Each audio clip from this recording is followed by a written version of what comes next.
Welcome to VBC on TV. నేను ప్రసన్న. సార్వత్రిక ఎన్నికల్లో విశాఖ ఉత్తర నియోజకవర్గంలో వైఎస్ఆర్సీపీ విజయం కోసం పనిచేసిన కార్యకర్తలకు ఎమ్మెల్యే అభ్యర్థి కేకే రాజు ధన్యవాదాలు తెలిపారు. విశాఖ బిర్లా జంక్షన్ వద్ద బొత్స కన్వెన్షన్ హాల్లో ఉత్తర నియోజకవర్గ శ్రేణులతో ఆత్మీయ సమావేశం జరిగింది.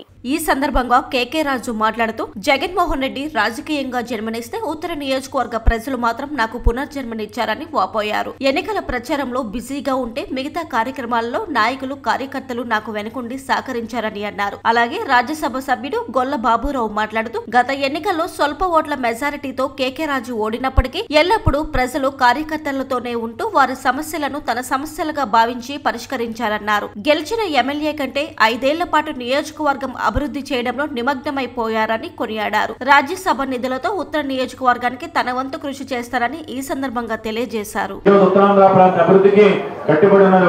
జగన్మోహన్ రెడ్డి గారు మాత్రమే ఈ రోజు మన అందరం కూడా మన నాయకుని స్ఫూర్తిగా తీసుకోవాల్సిన అవసరం ఉంది.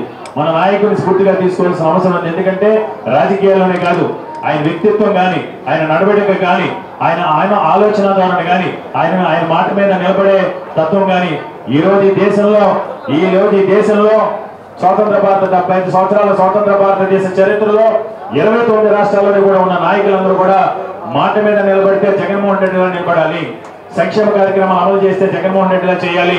సుపరిపాలన అందిస్తే జగన్మోహన్ రెడ్డిలా చేయాలి.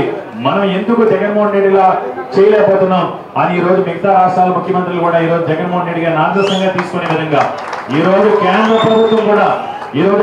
ప్రభుత్వం కూడా జగన్మోహన్ రెడ్డి గారు ప్రవేశపెట్టిన సచివాలయ వ్యవస్థ, వాలంటరీ వ్యవస్థ, జగన్మోహన్ రెడ్డి గారు ఆంధ్రప్రదేశ్ రాష్ట్రంలో తీసుకొచ్చిన సంస్కరణల గురించి కొని ఈరోజు ఆలోచించే ప్రయత్నం చేస్తా ఉన్నారు. కాబట్టి నిజంగా మళ్ళీ చెప్తున్నాం, నిజంగా జగన్మోహన్ రెడ్డి గారి సారథ్యంలో ఆయన వెనక సైనికుడిగా నడుతున్నందుకు నేను ఇప్పుడు కూడా తలెత్తుకుని గర్వపడతాం. మరి ఈ రోజు జగన్మోహన్ రెడ్డి గారి వల్ల కాళ్ళ ఎగరేసుకుని మనం ఉండే స్థితిలో ఉన్నాం. కాబట్టి తప్పకుండా భవిష్యత్తులో కూడా జగన్మోహన్ రెడ్డి గారి సారథ్యంలో మనందరం కూడా గర్వపడే విధంగా ఆయన సుపరిపాలన ఉండబోతా ఉంది. దుర్మార్గ ప్రసారాలు, అసత్యాలతో, అబద్ధాలతో ఎవరు ఎన్ని కుట్రలు కుతంత్రాలు చేసినా మొక్కబోని ధైర్యంతో ఎక్కడ కూడా మన పార్టీ కార్యకర్తలు ఎవరు కూడా ఎక్కడ కూడా అధైర్యపడకుండా జరిగిన ఎన్నికల సమయంలో పోరాటం చేసి సైనికుల్లా ఈ రోజు జగన్మోహన్ రెడ్డి గారి వెన్నంటి మేము ఉన్నామని ఈ రోజు సైనికుల్లా పోరాటం చేసిన మీ అందరికీ కూడా నేను శిరస్సు వంచి ధన్యవాదాలు తెలియజేసుకుంటూ మన ఎన్నికల సమయంలో విశాఖ ఉత్తర నియోజకవర్గం నుంచి తప్పకుండా గెలుస్తున్నాం. మనం గెలిచి తీరతాం. అంతేకాకుండా తప్పకుండా వైఎస్ఆర్ కాంగ్రెస్ పార్టీ అధికారంలోకి రాష్ట్రంలో 2019 కంటే కూడా మెరుగైన పదవులతో వైఎస్ఆర్ కాంగ్రెస్ పార్టీ రాష్ట్రంలోకి అధికారంలో రాగబోతా ఉంది. జగన్మోహన్ రెడ్డి గారు విశాఖపట్నంలోనే రెండోసారి ముఖ్యమంత్రిగా ప్రమాణ స్వీకారం చేయబోతా ఉన్నారు. జగన్మోహన్ రెడ్డి గారి సారథ్యంలో దశాబ్దాలుగా గత పాలకుల నిర్లక్ష్యంలో వెనక్కి ఉత్తరాంధ్ర ప్రాంత ఆత్మాభిమానాన్ని, ఆత్మగౌరవాన్ని కూడా కాపాడుకునే విధంగా ఈ దేశంలోనే అగ్రగామి నగరంగా విశాఖపట్నం, ఈ దేశంలోనే అత్యంత అభివృద్ధి చెందే ప్రాంతంగా ప్రపంచ పట్టణంలో కూడా నిలిచిపోయే విధంగా ఉత్తరాంధ్ర ప్రాంతం జగన్మోహన్ రెడ్డి గారి సారథ్యంలో రేపు అభివృద్ధి చెందబోతా ఉంది. వైఎస్ఆర్ కాంగ్రెస్ పార్టీ కుటుంబ సభ్యులందరికీ కూడా ఎవరికి అసౌకర్యం కలగకుండా, ఎవరికి అభద్రతాభావం కలగకుండా, ఎవరికి ఆత్మన్యూన్యతాభావం కలగకుండా మనందరిది మన పార్టీ వైఎస్ఆర్ కాంగ్రెస్ పార్టీ గెలిచిన తర్వాత అందరూ కూడా ఒక మంచి పాజిటివ్ దృక్పథంతో ప్రతి ఒక్కరూ ఆనందపడే విధంగా, ప్రతి ఒక్కరూ కూడా రేపు గవర్నెన్స్ లో సంతృప్తి పడే విధంగా నేను నడుచుకుంటానని మళ్ళీ చెప్తున్నాను. నాకున్న ప్రతి అవకాశాన్ని, ప్రతి అధికారాన్ని కూడా ఈ నియోజకవర్గ వైఎస్ఆర్ కాంగ్రెస్ పార్టీ కుటుంబ సభ్యుల శ్రేయస్ కోసం, ప్రజల ప్రయోజనార్థం కూడా వెచ్చిస్తానని మీ అందరికీ కూడా నేను పేరున కూడా ధన్యవాదాలు. ఎందుకంటే మనకి ప్రత్యర్థులు ధర్మయుద్ధం చేయలేక అనేక రకాల సమస్యలు కేంద్ర ప్రభుత్వంలో ఉన్న సంస్థలను అడ్డం పెట్టుకుని మనపై దాడులు చేసే ప్రయత్నం చేశారు.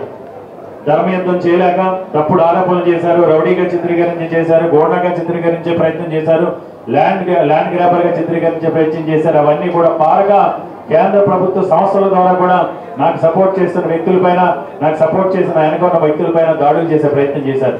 ఈరోజు ఏ విధంగా అయితే వైఎస్ఆర్ కాంగ్రెస్ పార్టీకి సంబంధించిన మన కుటుంబ సభ్యులందరూ కూడా పాటుపడ్డారో అదేవిధంగా కొంతమంది మిత్రులు, శ్రేయాభిలాషులు కూడా ఎన్నికల సమయంలో వాళ్ళ వ్యాపారాలను కూడా పక్కన పెట్టి వాళ్ళపై దాడులు చేసినా సరే, వాళ్ళపై అనేక రకాలుగా దాడులు చేసినా సరే మొక్కవోని ధైర్యంతో ఈ రోజు ఎన్నికల అబ్జర్వర్స్ లో ఉన్న ప్రతి ఒక్కరికి కూడా వాళ్ళందరూ కూడా నేను పేరున కూడా ధన్యవాదాలు తెలియజేస్తున్నాను. నేను అభ్యర్థిగా నిలబడడానికి జగన్మోహన్ రెడ్డి గారు నాకు ఆశీర్వదించడానికి అన్ని రకాలుగా కూడా సహాయ సహకారాలు అందించి నాకు పునర్జన్మనిచ్చిన వైఎస్ఆర్ కాంగ్రెస్ పార్టీ కుటుంబ సభ్యులందరికీ కూడా పేరు పేరున హృదయపూర్వక ధన్యవాదాలు నమస్కారాలు తెలియజేసుకుంటూ ఈరోజు మొన్న జరిగిన ఎన్నికల సమయంలో ఈరోజు మీ అందరూ కూడా ప్రతి ఒక్కరు కూడా మీరే అభ్యర్థి అనే విధంగా ఏ విధంగా పోరాటం చేశారనేది మనందరికీ కూడా తెలిసిందే. మీరు చేసిన పోరాటానికి, మీరు పార్టీ కోసం కష్టపడి తీరుకి, మీరు పడిన కష్టం కృషికి తప్పకుండా నేను ఆ జన్మాంతం కూడా మీ అందరికీ కూడా రుణపడి ఉంటానని, తప్పకుండా ఆ రుణాన్ని ఉంచుకోకుండా తప్పకుండా మీలో ఒక్కడిగా మీ కుటుంబ సభ్యుడిగా నాకున్న ప్రతి అవకాశాన్ని ప్రతి అధికారాన్ని కూడా రేపు గౌరవ ముఖ్యమంత్రి వర్యులు శ్రీ వైఎస్ జగన్మోహన్ రెడ్డి గారి సారథ్యంలో జగన్మోహన్ రెడ్డి గారి ఆశీస్సులతో ప్రతి ఒక్కరికి వైఎస్ఆర్ కాంగ్రెస్ పార్టీ కుటుంబ సభ్యులందరికీ కూడా మీ శ్రేయస్సు కోసం మీ ప్రయోజనార్థం నాకున్న ప్రతి అవకాశాన్ని ప్రతి అధికారాన్ని కూడా నిస్వార్థంగా నిజాయితీగా మీకోసం పాటుపడతానని మీ అందరికీ కూడా నేను మాటిస్తున్నాను.